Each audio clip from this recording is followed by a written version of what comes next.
안녕하십니까?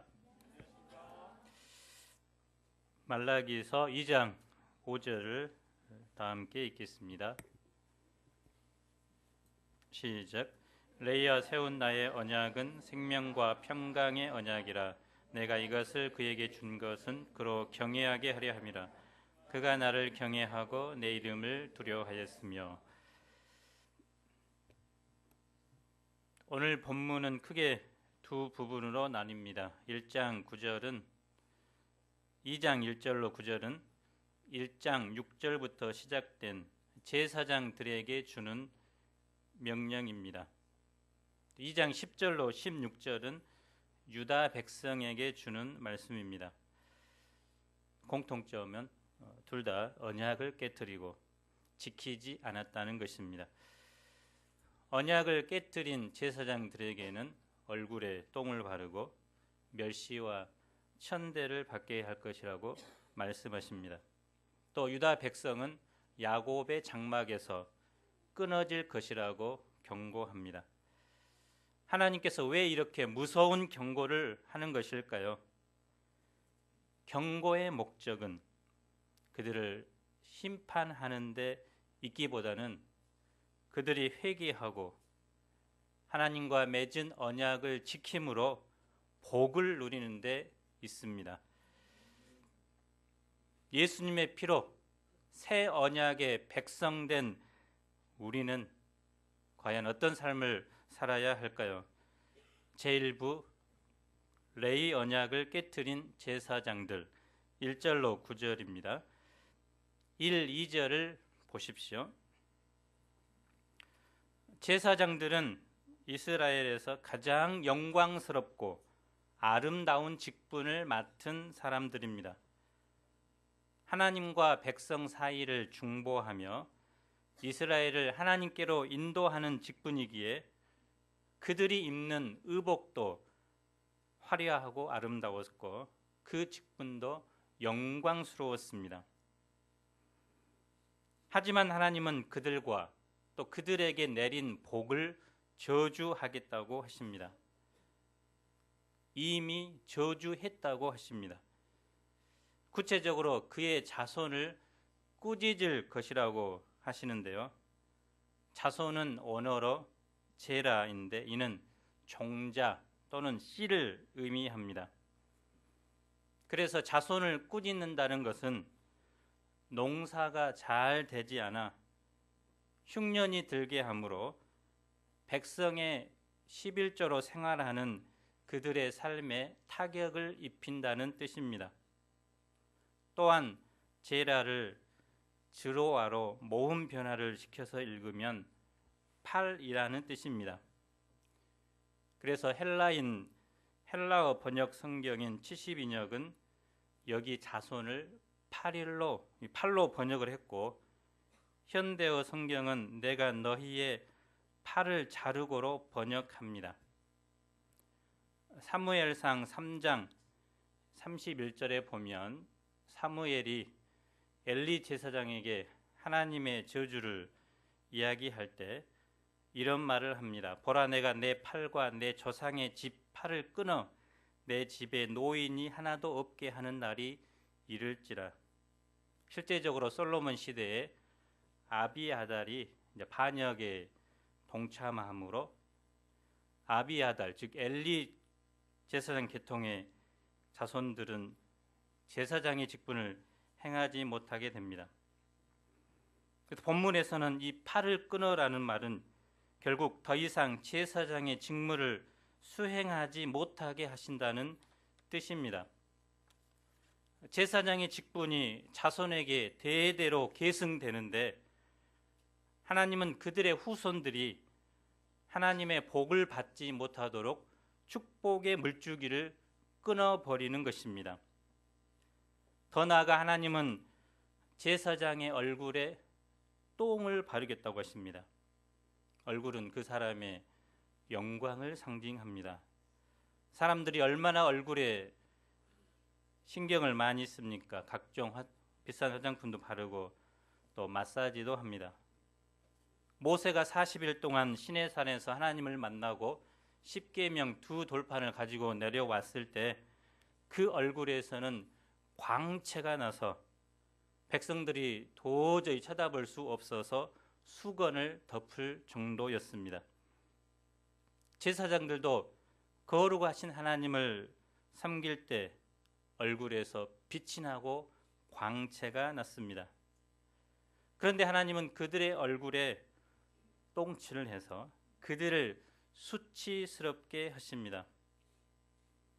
똥을 진영 밖으로 가지고 가서 태워버리듯이 그들도 하나님께 버림을 받게 됩니다. 하나님께서 제사장들을 저주하신 이유가 무엇일까요?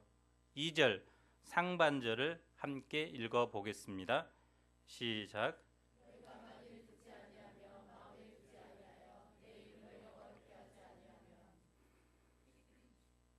제사장들의 저주받은 이유는 하나님의 말씀을 듣지도 않았고 또 마음에 두지도 않았기 때문입니다.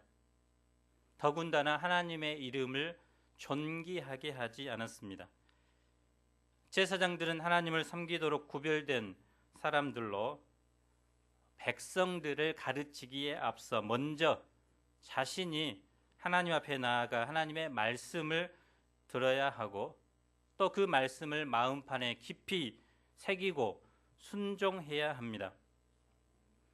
생각하고 말하고 행동하는 모든 것들이 하나님을 영화롭게 하는 것에 세팅이 되어 있어야 합니다. 그런데 그들은 하나님의 말씀을 듣지도 않았고 하나님의 이름을 영화롭게 하는데 마음을 두지도 않았습니다. 그들의 악한 영향력으로 말미암아 백성들은 1장에서 나온 것처럼 하나님을 사랑하지도 않았고 공경하지도 않았습니다. 마음이 빠진 형식적인 예배를 드렸습니다. 그래서 하나님은 제사장들에게 진노하고 그들의 자손과 그들의 복을 저주하신 것입니다. 그런데 하나님께서 이런 경고의 말씀을 하신 근본적인 이유가 무엇일까요? 우리 4절을 다 함께 읽어보겠습니다. 시작.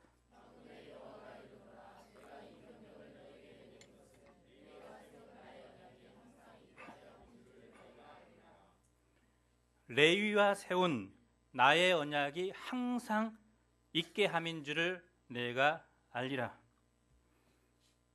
즉 제사장의 직분을 정결하게 하여 레위 지파가 제사장의 직분을 수행하리라는 그 언약을 거룩하게 지속시키기 위해서입니다. 하나님께서 레위와 맺은 언약이 무엇입니까? 레위는 원래 어떤 인물입니까? 창세기 34장을 보면 레위는 누이 디나가 세겜성 주장 하몰의 아들에게 성폭행을 당하자 칼을 차고 가서 잔인한 복수극을 벌입니다. 그는 분노로 사람을 죽이고 혈기로 소의 발목에 힘줄을 끄는 폭력의 도구였습니다. 그래서 그는 후에 야곱이 죽을 때 야곱으로부터 예언을 받는데 레위의 미래에 그의 후손이 일정한 주거지가 없이 각 지파에 흩어져 살다가 결국은 소멸하고 없어질 것이라는 저주에 가까운 복을 받게 됩니다. 그런데 레위 지파의 운명이 바뀌는 사건이 일어났습니다. 출애굽기 32장을 보면 모세가 시내산에 율법을 받으러 갔을 때 백성들이 아론을 꼬드겨서 금송아지를 만들어 우상 숭배를 합니다. 하나님은 이스라엘을 구원하시고 거룩한 백성, 제사장 나라로 삼으시고 혼인 계약서를 만들고 있는데 백성은 산 아래에서 우상 숭배를 하고 있었습니다. 하나님은 그들에게 진노하시고 이스라엘을 멸절시키고자 하셨습니다. 모세는 또한 분노하며 십계명이 기록된 두 돌판을 땅에 던져서 깨트려 버립니다. 금송아지를 불살라 부수어 가루를 만들어 물에 뿌려서 이스라엘 자손이 마시게 합니다. 모세는 백성에게 말합니다. 누구든지 여호와의 편에 있는 자는 내게로 나아오라. 그때 레위 사람들이 모세에게 나아왔습니다. 그들은 허리에 칼을 차고 진중을 왕래하면서 우상 숭배에 적극 가담한 자 3,000명을 도륙합니다. 모세는 레위 자손들에게 오늘 여호와께 헌신하게 되었느니라. 그가 오늘 너희에게 복을 내리시리라고 하나님의 마음을 품고 공의로운 행동을 한 레위 지파의 일을 인정해 줍니다. 레위 자손에는 이렇게 여호와를 떠난 사람들에 대한 거룩한 분노가 있었습니다. 그들로 인해서 이스라엘이 죄를 회개하고 하나님께로 돌이키게 되었습니다. 또한 민수기 25장을 보면 이스라엘이 발람의 꼬임에 넘어가 모압 사람들이 섬기는 우상을 섬기고 또 우상 숭배 이후에 모압 여인들과 음행하는 일이 나옵니다. 하나님께서는 이때 분노하고 그 우상 숭배에 가담한 백성의 지도자들을 목매어 달아 죽이게 합니다.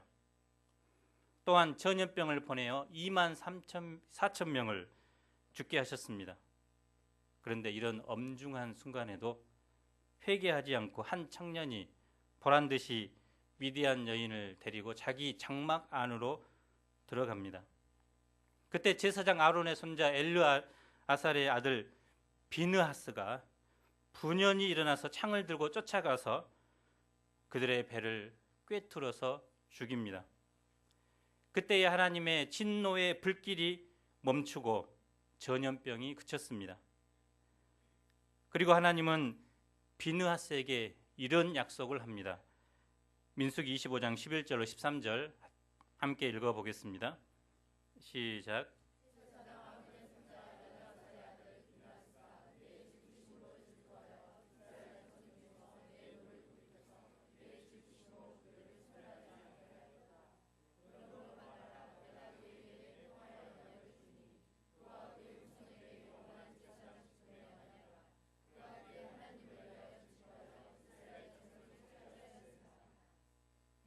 하나님은 레위 지파인 비느하스에게 평화의 언약을 주었고 그의 후손들에게 영원한 제사장 직분의 언약을 약속하셨습니다. 왜냐하면 그가 하나님을 위해서 질투하고 이스라엘 자손을 속죄했기 때문입니다. 이와 같이 레위 자손들 안에는 하나님을 향한 특심한 열심이 있었고 또 그들의 마음에 진리의 법이 살아 있었을 때 하나님은 저주받은 그들의 운명을 오히려 하나님을 섬기는 영광스러운 제사장의 직분으로 허락해 주셨습니다. 그들은 하나님을 유일한 분깃으로 여기면서 각 지파 속에 들어가 백성에게 말씀을 가르치며 그들을 하나님께로 인도하는 사명을 감당하게 되었습니다. 하나님과 그들이 맺은 언약은 생명과 평강의 언약입니다. 이는 그들이 백성의 죄를 짊어지고 하나님께 나아가 제사를 통해 죄를 속죄하고 생명을 얻게 할 뿐만 아니라 하나님과의 화평을 맺게 하는 중보 역할을 감당하기 때문입니다. 하나님은 이스라엘 백성의 죄악과 또 레위 제사장들의 연약함에도 불구하고 제사장들이 드리는 그 제사를 통해서 생명과 평강을 약속하셨습니다. 하나님께서 레위와 맺은 이 언약은 장차 예수 그리스도를 통해서 이루실 속죄와 화평의 언약의 그림자입니다. 예수 그리스도를 통해서 하나님과 원수되었던 우리가 죄 사함을 받았습니다. 그리고 하나님과 화목하게 되었습니다. 이제 우리는 그 예수님의 언약을 맡은 자들입니다. 하나님께서 레이에게 이런 언약을 주신 것은 하나님을 경외하도록 하기 위함입니다. 우리 5절을 다 함께 읽어보겠습니다. 시작.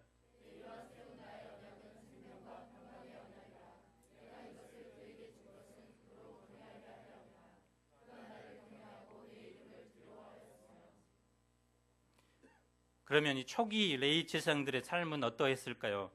5절 하반절 6절을 다시 읽어보겠습니다. 시작.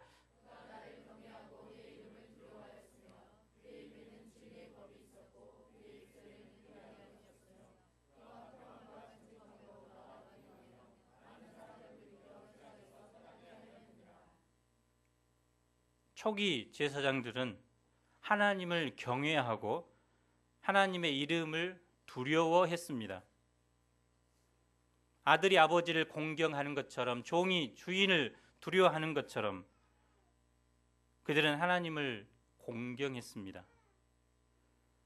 그들은 두렵고 떨림으로 율법에 기록된 방법대로 더하거나 빼지 않고 제사를 드렸습니다.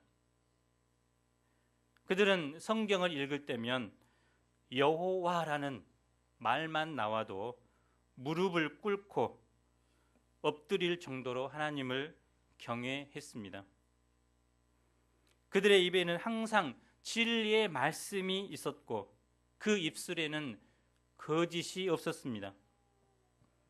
깊은 옹달샘에서 맑고 시원한 생수가 흘러 넘치듯 제사장들의 입에서는 생수와 같은 하나님의 말씀이 마르지 않고 흘러 넘쳤고 또 진리의 법에 기초하여 그 입술에는 결코 거짓이나 악이 없었습니다. 그들은 화평함과 정직함 속에서 늘 하나님과 동행하는 삶을 살았습니다. 화평은 하나님과의 막힘없는 관계성 속에 있는 마음의 평화입니다. 정직은 하나님 앞에 흠이 없고 곧고 바르게 살아가는 태도입니다. 이 화평과 정직은 바로 경건의 열매라고 할 수 있습니다. 초기 제사장들은 이 바른 말과 또 정직한 삶의 표본이 되었습니다. 그래서 그들의 말과 삶은 살아있는 하나님의 메시지였습니다. 백성들은 제사장들을 통해서 살아계신 하나님의 존재를 인식했습니다. 이런 그들의 영향력으로 인해 많은 사람들이 죄를 회개하고 하나님께로 돌아오게 되었습니다. 이처럼 영적 지도자들의 하나님 중심의 말과 삶은 사람들에 대한 큰 영향력을 끼치고 죄에 대한 각성과 하나님을 섬기는 삶을 살도록 만듭니다. 하나님의 말씀이 권위가 있는 만큼 제사장들은 하나님의 권위를 덧입었습니다. 하나님의 말씀이 거룩한 것처럼 제사장들은 거룩해서 그 말씀의 능력이 온전히 나타나는 통로가 되었습니다. 마치 세례 요한이 광야에서 회개하라 천국이 가까워니 왔느니라 하는 단순한 말씀을 선포하고 또 그가 세속을 떠나서 하나님의 말씀에 사로잡히고 하나님의 음성에 귀 기울이는 삶을 살았을 때 온 유대 사람들이 그에게 찾아와 죄를 자복하고 세례를 받는 역사가 일어나게 되었습니다. 이처럼 초기 제사장들은 하나님을 경외함으로 목자의 직분을 감당하여 자기 시대의 많은 사람들을 돌이켜 죄악에서 떠나게 하였습니다. 하나님께서 기대하시는 제사장의 모습이 무엇일까요? 7절을 우리 함께 읽어보겠습니다. 시작.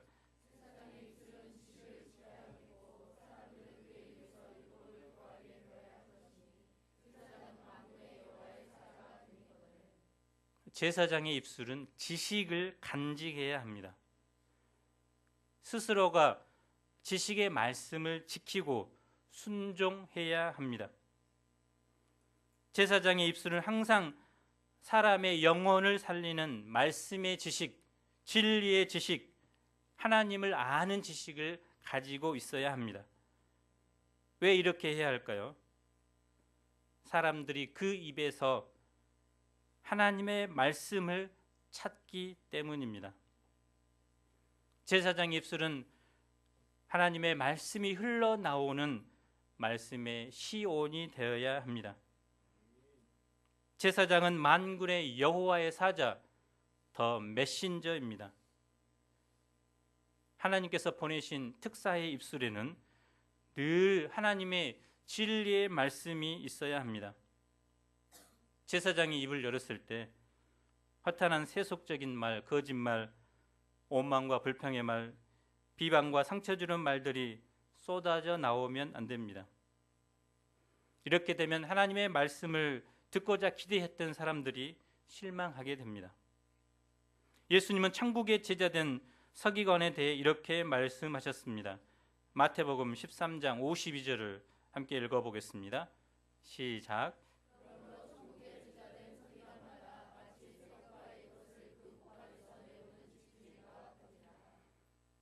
예수님은 또 당시 그런 삶을 살지 못하는 종교 지도자들에게 이렇게 경고하셨습니다. 마태복음 12장 34절 35절을 읽겠습니다. 시작.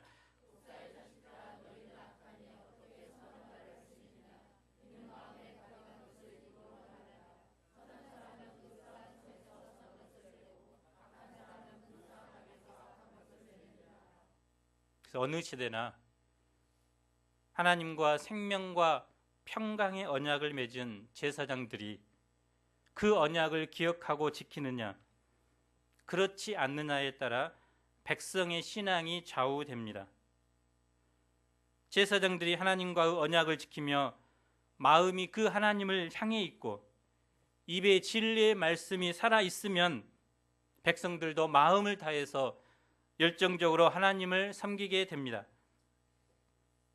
사무엘은 어렸을 때부터 하나님의 음성에 귀를 기울였고 언약궤에 가장 가까이서 생활했습니다.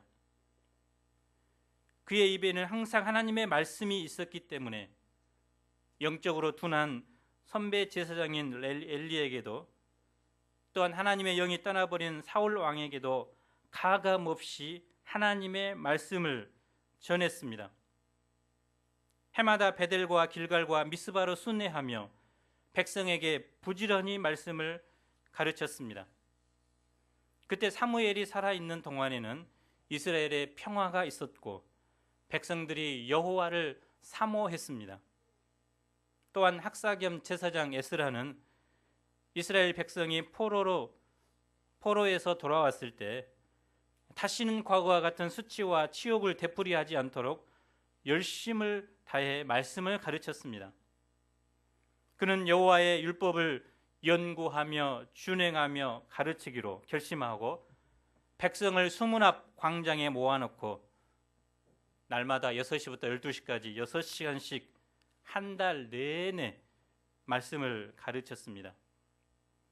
그래서 그들의 마음이 하나님을 향해 뜨거워질 때까지, 또 그들의 백성들의 심령에 죄 한 톨이라도 남아있지 않도록 회개하도록, 돌이켜서 전심으로 하나님을 온전히 섬기도록, 또 그들의 삶이 하나님을 향한 열정으로 불타오르도록 진리의 말씀을 가르치고 또 가르쳤습니다.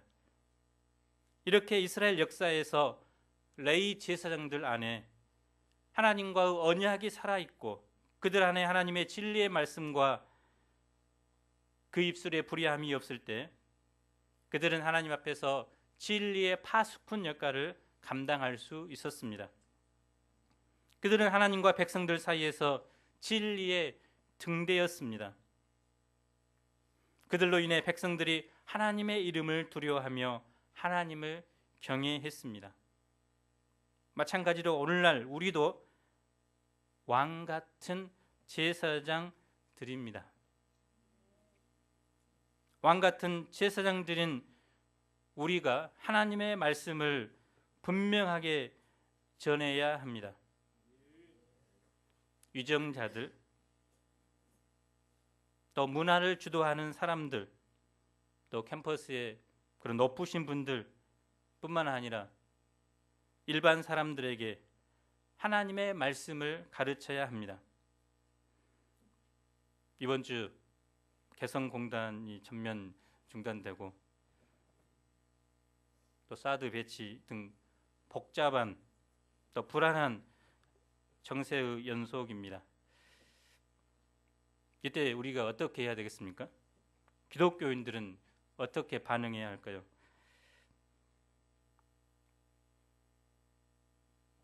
고민을 많이 해야 됩니다. 우리는 분명하게 하나님의 말씀으로 시대의 잘못을 꾸짖을 수 있어야 합니다. 선지자적인 하나님의 말씀의 종들이 되어야 합니다. 백성들이 하나님의 이름을 두려워하며 하나님을 경외하도록 회개의 메시지를 전해야 합니다. 두려워하기보다는 우리가 이럴 때일수록 더욱 깨어서 나라와 국가를 위해서 기도해야 되겠습니다. 하지만 말라기 선지자 시대의 제사장들은 하나님의 기대와는 전혀 다른 삶을 살았는데요. 8절, 9절 상반절을 읽어보겠습니다. 시작.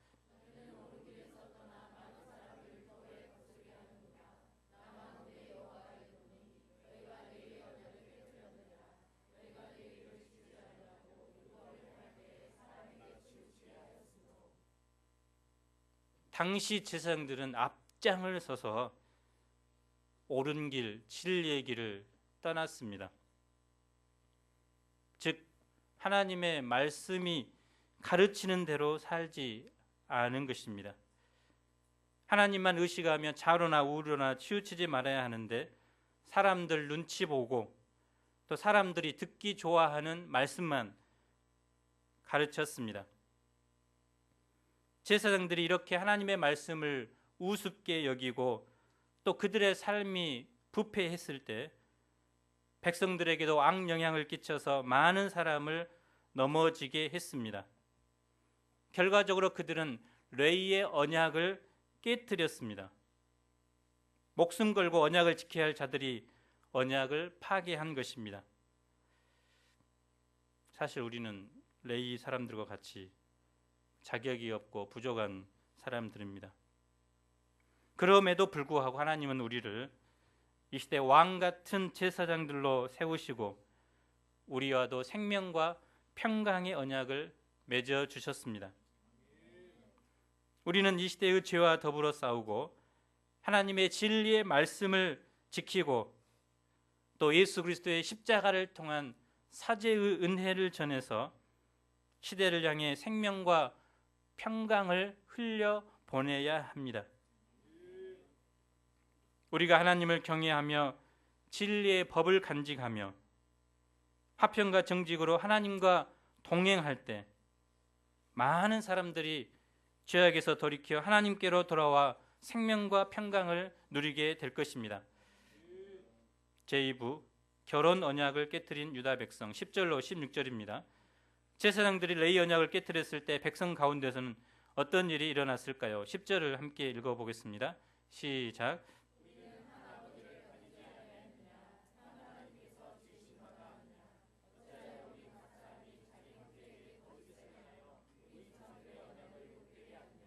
하나님은 이스라엘 민족의 아버지요 창조주이십니다. 이스라엘은 한 아버지를 모시는 한 형제입니다. 그래서 그들은 하나님을 사랑할 뿐만 아니라 이웃을 사랑해야 합니다. 서로 사랑하고 신뢰하는 사랑의 공동체를 만들어야 합니다. 하지만 그들은 한 형제임에도 불구하고 자기의 유익을 위해 서로 속이고 이용하고 배신했습니다. 특히 그 중에서 11절을 보면 이스라엘 남자들은 이방신을 섬기는 여자들과 결혼함으로 여호와의 성전을 더럽혔습니다. 조상들이 하나님과 맺은 언약을 욕되게 한 것입니다. 하나님께서 이런 그들을 어떻게 대하실까요? 12절을 보십시오. 이 일을 행하는 사람에게 속한 자는 깨는 자나 응답하는 자는 물론이요 만군의 여호와께 제사를 드리는 자도 여호와께서 야곱의 장막 가운데서 끊어버리시니라. 그래서 적극적으로 이런 죄를 범하는 사람 또는 마지못해서 수동적으로 악에 동조하는 자나 여호와의 장막에서 끊어버리겠다고 하십니다. 이는 언약 공동체에서 추방시켜 버리는 것입니다. 13절을 보십시오. 함께 읽어보겠습니다. 시작.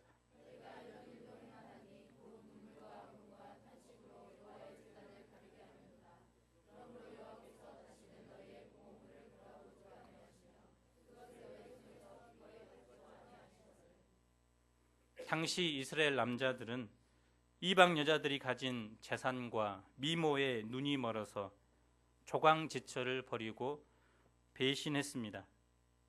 그래서 남편에게 버림받은 여자들은 하나님 앞에 나와서 그 슬픔과 억울함을 눈물과 통곡으로 호소하며 주의 단을 덮었습니다.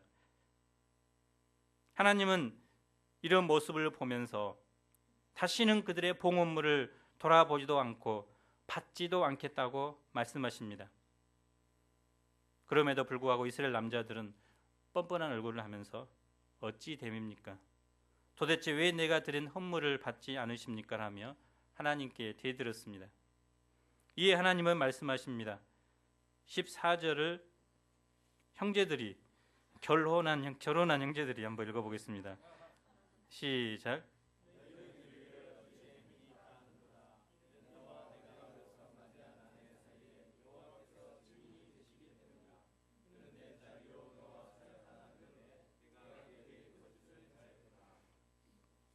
그래서 결혼이 무엇이고 어려서 맞이한 아내, 우리는 좀 나이 들어서 맞이하지만 그런 아내가 나에게 어떤 존재인가 생각해 볼 수 있습니다. 이 어려서 맞이한 아내라는 구절은 이 고대 근동에서는 결혼은 어린 나이에 결혼 약속이 이미 정해졌기 때문에 또 탈무드에 의하면 남자가 20세가 되었는데 결혼하지 않으면 저주를 받았다는 그런 구절도 있다고 합니다. 예전에는 이제 빨리 결혼했기 때문에 결혼은 하나님 앞에서 남편과 아내 사이의 언약입니다. 그래서 어떤 상황 가운데서도 하나님 앞에서 서로 아끼고 사랑하고 존경하고 섬기겠다는 약속을 합니다. 하나님께서 이 일의 증인이라고 하십니다. 어려서 맞이한 아내는 조광지처는 하나님 나라 가기까지 평생을 함께해야 할 유일한 짝입니다. 왜 그럴까요? 15절을 보면 하나님은 영이 충만하신 분이십니다. 전능하시고 무엇이라도 할 수 있는 분이십니다. 하나님은 얼마든지 최초의 인간인 아담의 갈빗대 여러 개를 빼내셔서 여러 여자를 지을 수 있으셨습니다. 그러나 오직 갈빗대 하나만 빼내서 여인 한 사람을 지었습니다. 그 이유가 무엇일까요? 본문에 보면 이는 경건한 자손을 얻고자 하심이라라고 나와 있습니다. 하나님은 한 남자와 한 여자가 하나님의 축복과 섭리 속에 아름다운 가정 교회를 이루고 경건한 자손을 세워나가기를 소망하셨습니다. 그래서 이방 여인을 취하는 것은 하나님이 세우신 가정 교회를 깨뜨릴 뿐만 아니라 경건한 자손을 얻고자 하는 하나님의 뜻을 무너뜨리는 행위입니다. 요즘은 이제 불신자들 뿐만 아니라 동성 간에도 결혼이 합법화되어 있고 심지어는 짐승과도 사진에 보면 개한테 면사포를 씌워놓고 부인이라고 하는 사람도 있고요. 상식적으로 생각해 보더라도 불신자와 또는 동성 간에 짐승 간에 결혼해서 경건한 자손을 태어나게 할 수 있을까요? 신명기 7장 3, 4절은 이렇게 말씀합니다. 함께 읽어보겠습니다. 시작.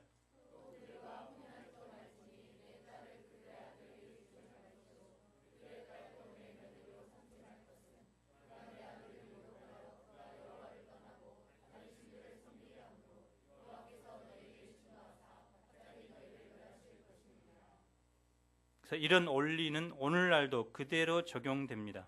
그래서 바울 사도도 믿지 않는 자들과 멍에를 같이 매지 말라고 합니다.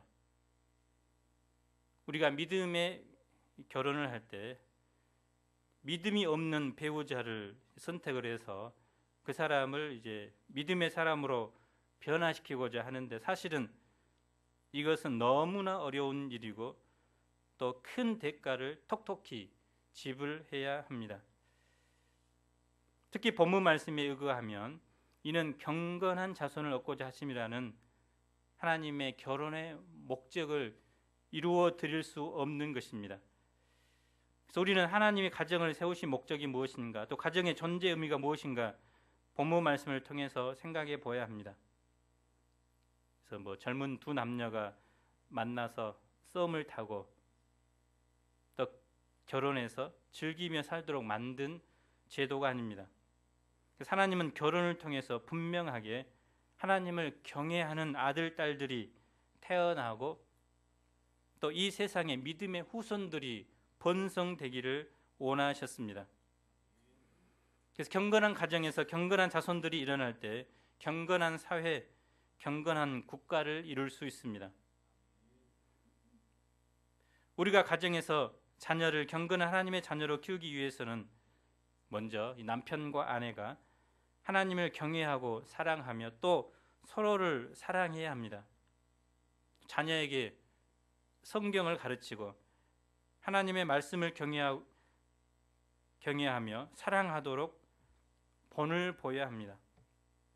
그래서 가정은 학교이고 부모는 가장 훌륭한 스승입니다. 그래서 어린 시절부터 자녀를 무릎에 앉혀놓고 성경을 가르치고 자녀들의 가슴 속에 성경적인 가치관과 인생관을 심어줘야 합니다.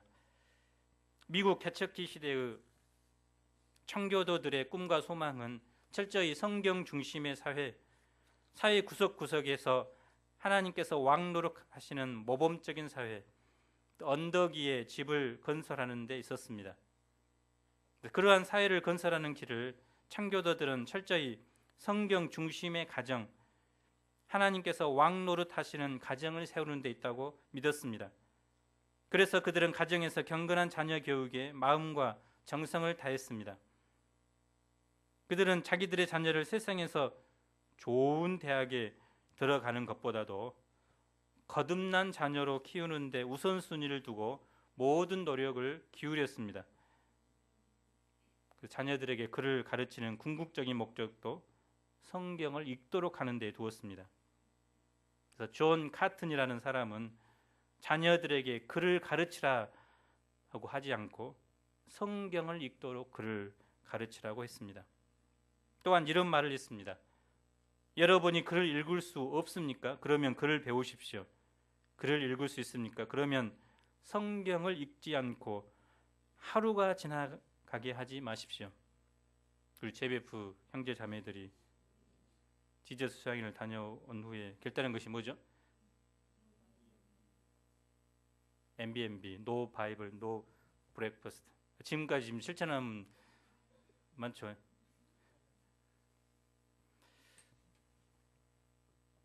이것은 성경을 읽는 것을 생활화하라는 것입니다. 청교도 부모들이 그렇게 자녀들을 말씀으로 양육했을 때 1차 세계대전 이전입니다. 지금은 그렇지 않지만 미국 사회를 이끌어온 정치가 사상가, 사업가 거의 모든 사람들이 청교도거나 또는 청교도들의 후손이었습니다. 16절을 보십시오. 어떤 사람들은 이혼을 했고 어떤 사람들은 사람들의 이목이 두려워서 이혼을 하지 않았지만 자기 아내를 학대했습니다. 학대에는 폭력을 행사하는 학대가 있고 또 폭력을 행사하지 않더라도 아내에게 무관심하고 따뜻하게 섬기지 않으면 그것도 실제적인 학대라고 할 수 있습니다. 결론적으로 하나님께서는 오늘 말씀에서 두 가지 언약을 강조하셨는데요. 하나는 레위 제사장과 세운 생명과 평강의 언약입니다. 또 하나는 남편과 아내가 하나님 앞에서 맺은 결혼의 언약입니다. 하나님은 언약의 하나님이십니다. 성경은 언약의 책입니다. 우리는 신약, 구약을 하나님의 언약의 말씀으로 받아들이고 이제 신약, 구약을 읽는 것으로 그치지 않고 마음판에 새기고 순종하는 대로 나아가야 합니다. 그럴 때 하나님께서는 우리를 통해서 많은 사람을 죄에서 돌이키게 하는데 쓰실 것입니다. 우리가 올 한 해 캠퍼스 영혼들과 또 우리 믿음의 자녀 후손들에게 부지런히 성경을 가르치고 순종함으로 그들을 경건한 자손들로 양육할 수 있기를 기도합니다. 2장 5절을 우리 다 함께 읽겠습니다. 시작.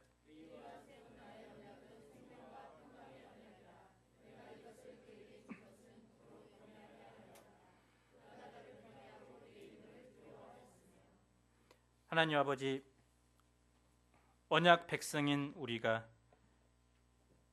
이 하나님의 말씀을 듣고 마음에 새기고 늘 진리의 법이 우리 입술에 있어서 이 말씀을 찾으러 온 영혼들에게 하나님의 말씀을 가르치는 저희가 되게 도와주십시오. 그래서 올 한 해 죄에서 돌이켜 하나님께로 돌아오는 사람들이 풍성히 일어날 수 있도록 축복해 주시기를 간절히 기도합니다. 또한 우리 가정을 통해서 경건한 자손들이 양육될 수 있도록 축복해 주시기를 기도합니다. 하나님 아버지, 우리가 양떼들을 하나님을 경외하는 사람들로 키울 수 있도록 도와주시옵소서. 예수님 이름으로 기도합니다.